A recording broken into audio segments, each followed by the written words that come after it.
Hey, what's up everyone, and welcome to my review for Lee Daniels' The Butler, which is a movie. That's it. No, it's a movie inspired by a true story, which I don't know really what that means. I'm guessing it's inspired by a guy that was black, that worked in the White House as a butler for a very long time, and he had a family. I don't know how true this story is, but it's definitely part true. So, what did I think of The Butler, the movie that beat out Kick-Ass 2 in box office and critical reception wise? What did I think of it? Well, let's talk about the story. The story for The Butler follows the titular butler himself, Cecil Gaines, played by Forrest Whitaker, who had a terrible, terrible past. He saw his father get shot. He had to leave his mother behind because he used to be a slave, and when he was a free man, he had to leave his mother behind. So he had a real bad time when he was a kid, but nowadays he actually has a pretty decent life. He's married to Oprah Winfrey's character. He has 2 kids, one played by David Oyelowo, I guess, and he has a decent life. He works at a restaurant, a high-end restaurant, as a waiter, and he's great at his job.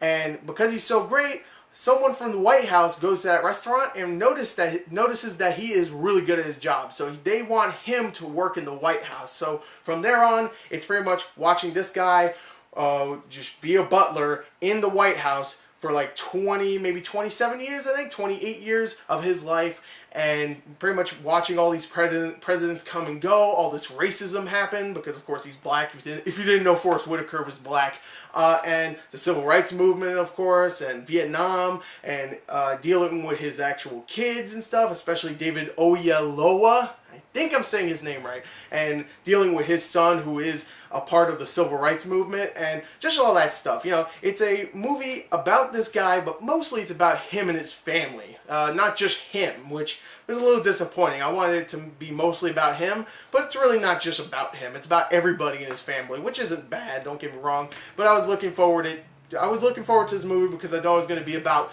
mainly the butler. That's why it's called The Butler. But not really. So anyway, the story here is damn good though. The writing is very good in this film, even though I have to say at times it gets a little bit too schmaltzy, especially with the soundtrack, which was very similar to something like Jobs that I just reviewed, but that movie was not very sad, never felt it. Here, it was sad. It was actually very sad. So it did work at times, unlike Jobs where it never worked. Here it did work at times with the music, but when the writing was starting to get cheesy and then the music started to come up, those two mixing, not so good.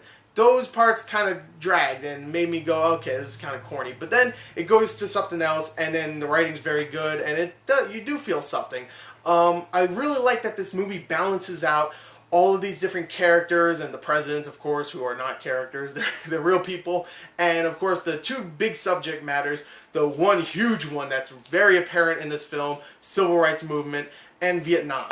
But Vietnam's not as big as the Civil Rights Movement in this, but it definitely has a big part to play. But the Civil Rights Movement, even though I have to admit, when it gets to some of the racism parts, you know, with white people, Ku Klux Klan, all that stuff, I felt like it wasn't being rushed, but it felt so familiar, like we've seen it so many times before. But the direction, the acting, especially with some of the, well, I'll say it, black actors being treated by the evil white people.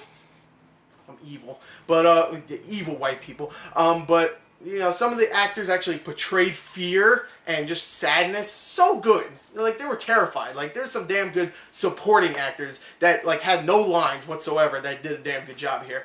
And I have to admit, that was great, but it definitely did balance it out. You actually got to see a lot of these characters for a good amount of time. There are a ton of presidents in this. I think like 7 or 8, and I think only 1 doesn't really get that much screen presence at all. But for the most part, everybody else is played by a really big Hollywood actor like Robin Williams or Liv Schreiber, John Cusack, James Marsden. You have a lot of really big actors playing presidents here, and for the most part, oh, and Alan Rickman as Reagan. I have to mention him, but for the most part, they get a lot of they get a good amount of screen time, and you don't feel like they rush too much through that, especially with some of the side characters too. Besides, you know, the presidents, some of the side characters that Cecil Gaines knows himself personally, you get to see a lot of their interaction with Cecil or someone else, and you actually start to get to know them as well. So overall, the characters here are really likable. I really like what they did with the subject matter, even though at times it can get a little familiar and even schmaltzy at times.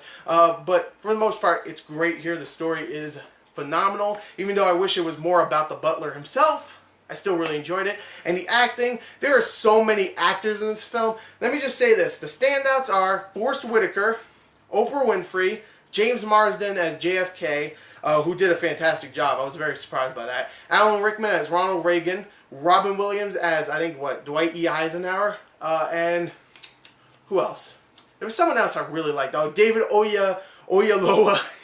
I can't say his name, but David Oyelowo, only because he played a 14-year-old perfectly, even though he's like 40 years old, so he did a damn good job with that. And just a lot of really great actors here. John Cusack as Nixon, just really, really amazing actors here, and those are the standouts in my opinion. They have some really good scenes.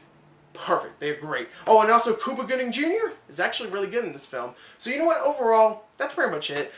This movie is damn good. Has a lot of emotional moments that will make you tear up. I have to admit. Like I was like forming a little tear there. It went back in. I was like, no, not today, man. Nope, not today. But it was still a very good film. If I had to give it a score, I'd give it a 34 out of 40. I did have a couple problems, but for the most part, it is a damn good film, and you should go see it because it's really good. So there you go. There's my review for Lee Daniels' The Butler. I hope you enjoyed it. Thank you, and goodbye.